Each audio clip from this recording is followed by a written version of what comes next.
मुंह ताकता रह गया चीन और भारत ने रातों रात बना डाला बमों का बाग। पीछे छूटी इजराइल, रूस और अमेरिका की तकनीक। भारत के थर्मोबैरिक थंडर तकनीक ने हिला डाली दुनिया। अब एक झटके में दुश्मन को खाक में मिला देगा भारत का यह बाहुबली। दोस्तों, युद्ध कभी ना हो, इसके लिए शांति के वक्त भी युद्ध की तैयारी बहुत जरूरी है। और अब युद्ध आमने सामने सैनिक वाले नहीं होंगे। अब युद्ध एक साथ जमीन, समंदर, आसमान और अंतरिक्ष वाले हो चुके हैं, जहां बस तकनीक का ही तिलिस्म चलने वाला है। भारत भी इस बात को समझ चुका है। देश के वैज्ञानिक एक के बाद एक घातक हथियार बनाकर भारत को आत्मनिर्भर बना रहे हैं। मोदी सरकार ने अपने दुश्मनों की गर्दन को मरोड़ कर रख देने का फुल प्रूफ इंतजाम कर दिया है। और इसी सिलसिले में भारत की सुरक्षा को और भी ज्यादा मजबूत करने और देश की सेनाओं के लिए एक ऐसा जाबाज योद्धा तैयार कर लिया है जो दुश्मन के घर में घुसकर तबाही ला सकता है। दोस्तों, अब तक ये तकनीक इजराइल, रूस और अमेरिका को दुनिया का दादा साबित कर रही थी, लेकिन अब भारत इसका बादशाह बन चुका है, जिसके तूफान में पाकिस्तान छोड़िए, चीन का भी बुरा हाल है। क्योंकि अब हिंदुस्तान जब चाहेगा सर्जिकल स्ट्राइक कर सकेगा, और न केवल सर्जिकल स्ट्राइक बल्कि दुश्मन के ठिकाने छोड़िए, उसके लोहे से बने बंकर भी भाप बनकर उड़ जाएंगे।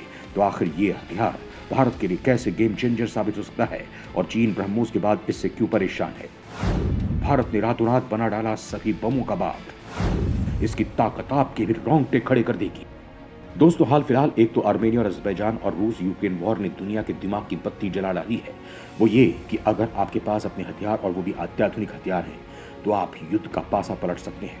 मोदी ने इस बात को तुरंत ग्रैब किया है और अब भारत के काल भैरव भी तांडव मचाने को तैयार है। बड़ी बात यह है कि इंडियन आर्मी ने इस घातक हथियार को टेस्ट उस जगह पर किया जिसका सामरिक और रणनीतिक महत्व ऐसा है कि इससे भारत के दम का पता चलता है। इंडियन आर्मी ने चीन की सीमा से लगे सिक्के में अपने नए महाबली का टेस्ट कर चीन को कड़ी चेतावनी दे दी है कि कोई हिम्मत करने की कोशिश की तो राख का ढेर बना देंगे।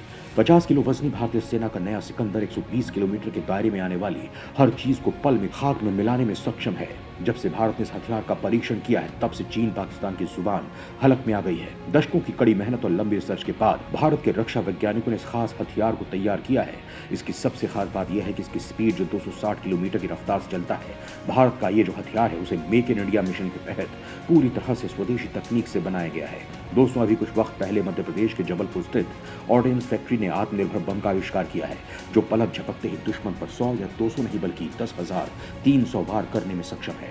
अभी उसके भौकाल से दुनिया में हड़कंप मचा ही हुआ था कि एक बार फिर से भारत के वैज्ञानिकों ने एक और विनाशक हथियार को इजाद किया है, जिसका इस महाविनाशक हथियार का नाम है प्रेसिशन अटैक लॉइटरिंग म्यूनिशन यानी PALM पाम 400। दोस्तों, पाम 400 लंबी दूरी तक मार करने में सक्षम एक ऐसा ड्रोन है जो कि रिमोटली पायलटेड व्हीकल है, यानी कि इसे रिमोट से दूर बैठकर कंट्रोल किया जा सकता है। सुसाइड ड्रोन्स का बाप है भारत का पाम 400। 4000 फीट की ऊंचाई पर 2 घंटे तक भर सकता है उड़ान। थर्मोबैरिक वॉरहेड पिघला देगा लोहे के भी बंकर। दोस्तों, पाम 400 अपने दुश्मनों पर सटीक निशाना लगाने में पूरी तरह से सक्षम है।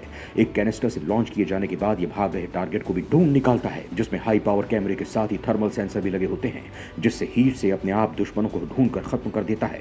पाम 400 के सेना में शामिल होने से भारतीय सेना की ताकत कई गुना तक बढ़ गई है। अब चीन हो या पाकिस्तान, उरी या गलवान जैसी हरकतें करने से पहले लाखों बार सोचेगा, क्योंकि ये 21वीं सदी का भारत है जो घर में घुसकर मारता है। वहीं भारत एक और महाप्रोजेक्ट पर काम कर रहा है दोस्तों, जिसका नाम है थर्मो न्यूक्लियर बम प्रोजेक्ट। यह ऐसा हथियार जो धरती पर प्रलय ला सकता है। थर्मो न्यूक्लियर बम को हाइड्रोजन बम या H बम भी कहा जाता है। ये सामान्य परमाणु बम की तुलना में बेहद शक्तिशाली होते हैं। हाइड्रोजन बम के केंद्र में ड्यूटेरियम और ट्रिटियम को कंप्रेस कर गर्म किया जाता है, जिससे हाइड्रोजन बनता है। इससे न्यूट्रॉन मुक्त हो जाते हैं और यूरेनियम की परत इस विस्फोटक श्रृंखला के चारों ओर घेरा बना लेते हैं, जिससे सामान्य परमाणु बम की अपेक्षा अधिक विनाशकारी विस्फोट पैदा होता है। दोस्तों, दरअसल चीन भारत के लिए सबसे बड़ा खतरा है और चीन से निपटने के लिए अब भारत को थर्मो न्यूक्लियर बम की आवश्यकता है। अमेरिका के थिंक टैंक की ओर से कहा गया है कि शांति की स्थापना के लिए भारत को थर्मो न्यूक्लियर बम का टेस्ट करना ही होगा। ये प्रोजेक्ट बहुत ही सीक्रेट तरीके से पूरा होने वाला है, क्योंकि ये प्रोजेक्ट पूरी धरती को समाप्त करने के लिए काफी है। दोस्तों, एक थर्मो न्यूक्लियर बम के विस्फोट उसी तरह काम करता है जैसा हमारे सूर्य की ऊर्जा काम करती है।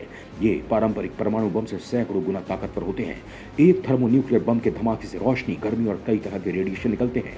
इस धमाके से एक शॉक वेव भी निकलती है, जो धमाके की जगह से कई किलोमीटर दूर तक हाइपरसोनिक स्पीड से जाता है। इसकी चपेट में आने वाली हर बिल्डिंग तबाह हो जाती है। अमेरिका के एक थिंक टैंक की ओर से कहा गया है कि शांति की स्थापना के लिए भारत को थर्मोन्यूक्लियर बम का टेस्ट करना ही होगा। यह प्रोजेक्ट बहुत ही सीक्रेट तरीके से पूरा होने वाला है, क्योंकि यह प्रोजेक्ट पूरी धरती को समाप्त करने के लिए काफी है। दोस्तों, एक थर्मोन्यूक्लियर बम का विस्फोट उसी तरह काम करता है जैसे हमारे सूर्य की ऊर्जा काम करती है। ये पारंपरिक परमाणु बम से सैकड़ों गुना ताकतवर होते हैं। एक थर्मोन्यूक्लियर बम के धमाके से रोशनी, गर्मी और कई तरह के रेडिएशन निकलते हैं। इस धमाके से एक शॉक वेव भी निकलती है, जो धमाके की जगह से कई किलोमीटर दूर हाइपरसोनिक स्पीड से जाता है। इसकी चपेट में आने वाली हर बिल्डिंग तबाह हो जाती है। थर्मोन्यूक्लियर बम से निकलने वाली रोशनी को अगर कई दर्जन किलोमीटर दूर से देखा जाए तो भी हमेशा के लिए अंधापन आ सकता है। बम से निकलने वाली भीषण गर्मी के कारण इसकी चपेट में आने वाली हर चीज जल जाएगी। ऐसा लगेगा जैसे आग का तूफान आया हो। बम विस्फोट से निकलने वाला न्यूक्लियर फॉलआउट हवा, पानी और मिट्टी को दूषित कर देगा और दुनिया भर में फैलेगी। हालांकि दोस्तों, आप इस संबंध में क्या कहना चाहेंगे? क्या भारत को इस बम पर काम जल्द ही कर देना चाहिए? कमेंट में लिखकर जरूर बताएं।